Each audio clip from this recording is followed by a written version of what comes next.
Hello, everyone, and welcome to Studio Insights, a Provost Studio podcast. I'm your host, Tyler Kern. Thank you so much for joining us today for this first episode of the podcast. And today we're going to give you some insight into who Provost Studio is, what their goals are, why they have a podcast in the first place, and some things you can expect to hear on upcoming episodes. It's going to be a fun episode, a fun conversation. And joining me today is Peter Prevost, Director of Design and President of Provost Studio. Peter, welcome to the podcast. Thanks for joining me. Thanks very much. I appreciate it. Thanks for having me. Absolutely. So, Peter, just as a way of introducing yourself and also Provost Studio to the audience, just give everyone an idea of what you do and some of the work that the Provost Studio does. What do we do? So we really specialize, that's a great question. We specialize in broadcast design and branded environments. And if I could encapsulate it like in a easy to understand way, we basically help clients visualize and communicate who they are in space, right? In three dimensions and in really interior architecture. And one of those specialties that we have is, helping broadcast clients to communicate who they are through the lens. And that's such an important thing these days, and we'll dive a little bit more into that here a little bit in the conversation. But obviously, your last name is part of the company name, right? So tell us a little bit about you. It is. Give us a sense of your work history, of your career, and what your role at Provost Studio looks like these days. Yeah. So the name is an important thing. It actually. It's not all about me, even though it's Provost Studio, to be honest. It's just that I really couldn't think of a catchy name to figure out what to call it. So, but at any rate, it's really a collaborative practice, to be honest. My background is in architecture. I was trained as an architect and really had two kind of parallel professional paths in my career. One is, was as an architect and as an interior architect working on, large commercial projects and spaces. And then the other path was really working in advertising, marketing companies within creative studios, which was really responsible for the branded environments and broadcast expertise that I have. So the practice is really kind of it's like a fusion of those two things, right? So we build out interior spaces and projects for clients, but we also understand the brand positioning of a client and how to kind of communicate that to whoever is going to be using or flowing through the space. Does that make sense? Yeah, absolutely. Yeah. And I suppose just given the way that the last 15 months has shaken out, what I've noticed anyways just in the industry is that more and more people are looking at creating content for themselves and having spaces to do that. What has been your sense of the market for broadcast environments, branded spaces, and the interior architecture, the things that the Provost Studio does? What has your sense been of the market over the last year, and maybe how has COVID-19 affected or changed mindsets as far as creating your own content? Yeah, that's a good question. So, when I started broadcast, which is 20 years ago, which is crazy, I mostly, broadcast was really for commercial broadcasters, right? Mm-hmm. The technology was such that you had to have a huge control room. You had to have a massive set. You need to have the right cameras. You need to have a lighting rig. And I think what has happened now is it's allowed, the idea of capturing content through video, the internet and the technological advances that have occurred as a result of that have made it really easy for us all to be broadcasters, right? I mean, look what we're doing right now. And so the trend, at least that we've seen, and quite frankly, a large percentage of the clients we work with is we're working with corporate clients, right? Clients that you wouldn't necessarily expect to want, a broadcast studio or quite frankly, need one. And so as a result of that whole technology thing advancing, allowing corporate clients to get online and do webcasts, I think that the COVID situation has really even accelerated that. So now it's not just clients figuring out how to get the CEO on a quarterly basis out there, or product demonstrations, let's say. Now, special meetings and events that previous to COVID was in person. Now everyone's thinking, hey, you know what, we can do this virtually. Why don't we use the same space? Actually, this is happening on a bunch of clients. We're doing a broadcast space for them, originally intended to be for, let's say, product demonstration. But now, as a result of COVID, they're thinking, how do we use that space for our annual meetings? How do we use that space for, other uses that otherwise we wouldn't have thought of using before? So.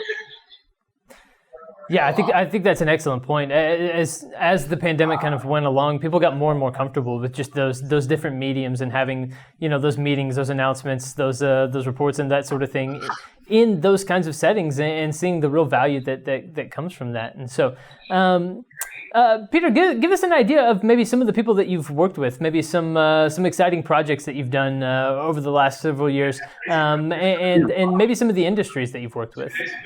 So what's kind of interesting is how broadcast and just content creation cuts across all different kinds of industries. Yeah. So as a business owner, you kind of have to pick at some point, at least when you start off, right, to establish a base. And obviously commercial broadcast is one of our, mainstays, or broadcast news. Mm-hmm. So, we're going to be launching a new project for Fox in DC, both a studio and a newsroom, which is kind of interesting because, again, the way the industry is working, the newsroom, which is really like an office workplace, the way that broadcasters are now operating, they're using that office workplace as an on-air space. So we're able to kind of use our expertise in interiors to, address the broadcast needs of that space. So we're doing kind of the commercial broadcast stuff, but then on the corporate end, we're working on a new project for financial service companies, financial service / insurance companies. And then we're also continuing to work in the sports market, in the sports world, working with NFL clubs. And in particular, 2 years ago, we launched a pretty big studio for us relative to how the client's using it for the Minnesota Vikings in Minnesota. So, it's been great. I mean, it's kind of crazy because there are certain clients that I wouldn't even have thought would be contacting us, or that we would be looking at as a growth market. So like the medical world, for instance, I wouldn't have thought that, and I can't really divulge who it is yet, but, a very well-known, medical facility and institution contacted us, and they said, hey, we need a space that we can have our doctors come and show and demonstrate how to do procedures, right? So both as as an internal communication tool in terms of learning, but then, by the way, we also want to have a space where the director of the hospital can come and talk about like COVID updates. I wouldn't have been able to predict that, something that started for broadcast in a commercial world has now, gone into, sports, into financial services, and then, even the medical field. It's really interesting. As a lifelong sports fan, I used to stay up to all hours of the night just to see my team get 30 seconds worth of airtime on like SportsCenter, right? And that's what being a sports fan used to be, is you just wanted to see 30 seconds of the anchors talking about your team. But now teams have this capability to have their own studio and to be pumping stuff out 24/7 to their fans. And the same goes for all businesses. That's possible, and to a certain extent, that's what we're doing here with this particular podcast. And so, Peter, just from your perspective, what are your goals for this podcast, and what do you hope that people learn and take away from it? Yeah, so I think that for us, and at least the way that we approach design and how, quite frankly, we even approach bringing on new clients, it's less about us, but more about like how we're addressing, what they need, right? And I think for the podcast, and I think I was talking to you guys before, like we have a little bit of a Groundhog Day thing happening, really, in a good way, but we bring on new clients, and oftentimes clients have the same questions, and good questions, right? About like the process, how long does it take? How much money is it going to cost? What other things do I need to consider when we start thinking about this project? And I thought, well, we've already started, I think 2 years ago, we started kind of a newsletter addressing these things. And my hope is that the podcast is less about us, right? It's definitely less about me, but, more about like helping the clients prepare for the kinds of projects that we ultimately get hired on. And I feel like more than once over the past now 8 years, now we're going into our 9th year as a studio, like if we could just have the conversation with the client a little bit sooner, so that allows them to plan, like aside from us getting the job, which is great, but we can help them save money and time and frustration. And that's really like the main goal. I mean, it's really about kind of sharing more than trying to prescribe. So yeah. Do you have clients that maybe bring you in at a certain way through the process where you say, oh man, if you had just called us a couple months earlier when you were in like the design phase, we would be in so much better of a place, right? I could have saved you money. We could have helped you answer some of these questions from the get-go. Do you ever have that kind of experience? Happens all the time, but the challenge is that I think when we, at least for me, when I have that conversation, it comes from a place of like good intentions, and it's not about salesy, right? It's not about making the sale. It's just about like literally. So as an example, being trained as an architect, one of the things that we are offering to our clients is pre-construction services, right? So a client is going to do this, massive ground up project, and they need a studio. So they hire us to help design the studio. But what often happens is all of the infrastructure, all of the requirements, whether it's, it's base building. So whether it's where the ducts are located, how high the grid needs to be, all of the stuff that goes into preparing what we call the black box, all that stuff typically happens before we get brought on. And so now what we're starting to do is, and we're having success in it, having clients partner with us, 12 to 18 months before they typically engage us. So yes, the answer is yes.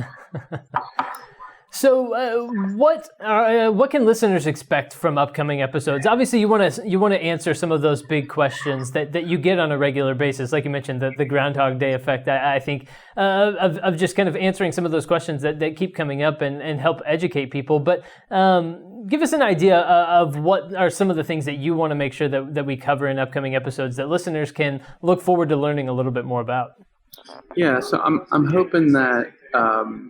Again, the intent of the podcast is really about what goes into creating a studio, right? And so, our main goal and the way I feel like we can help the client best is when we take on projects as a design build project, which basically means the client hires Provo Studio.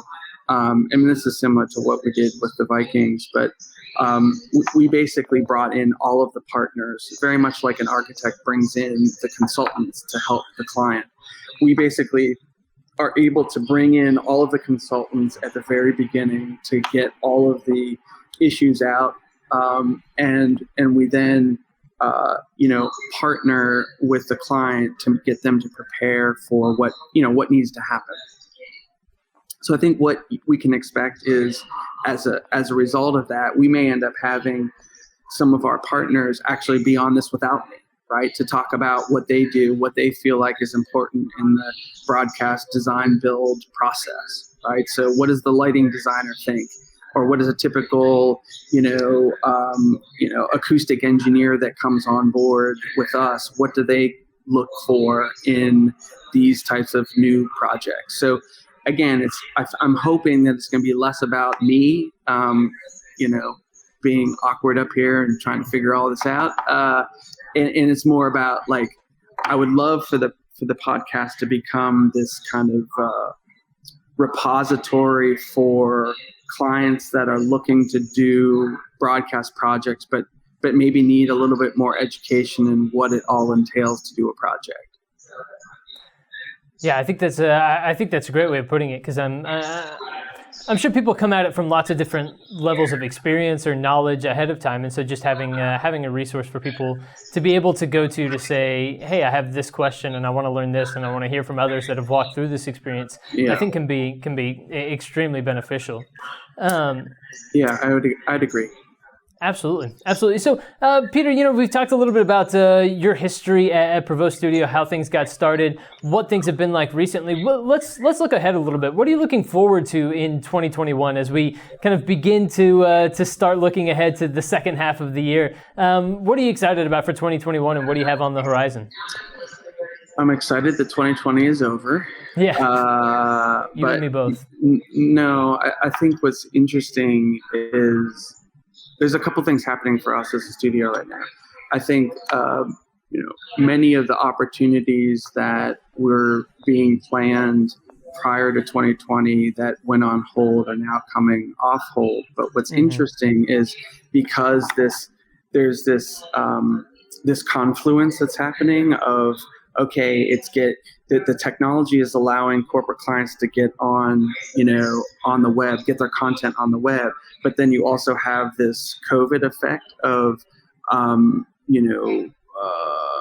those clients wanting to do more outside of the office and communicate still consistently. Work is increasing, and new project opportunities are I think only going to increase in the near to medium future. So hopefully we'll stay. Well, not hopefully. We're going to stay busy. Yes. Definitely. Well, it's nice to be out of 2020 and looking ahead and seeing a bright future, and I'm excited, especially just given all of the various aspects of things that we can talk about here on the podcast. I think it's going to be a really fun ride, and I'm glad to welcome people into this conversation that we're having here on the podcast as we move forward on the Studio Insights podcast. So, Peter Prevost, Director of Design and President of Prevost Studio. Peter, thank you so much for joining me today, getting people introduced to who you guys are, what you do, and giving them a little bit of a taste of what they can expect in the future. It's been a blast, and I look forward to more conversations like it. Cool. Thanks very much, Tyler. I appreciate it. Absolutely. And everyone, thank you for tuning into this episode of Studio Insights. Stay tuned for more episodes like Peter was saying. Of course, we'll be back soon and answer some of those big frequently asked questions and talk to some amazing partners that Prevost Studio has as well. So you don't want to miss those episodes. Make sure you go subscribe on Apple Podcasts, Spotify, or visit the Prevost Studio website as well to stay up to date with the latest from the folks at Prevost and also with the podcast. And we'll be back soon with those new episodes. But until then, for my guest today, Peter Prevost, I've been your host, Tyler Kern. Thanks so much for joining us.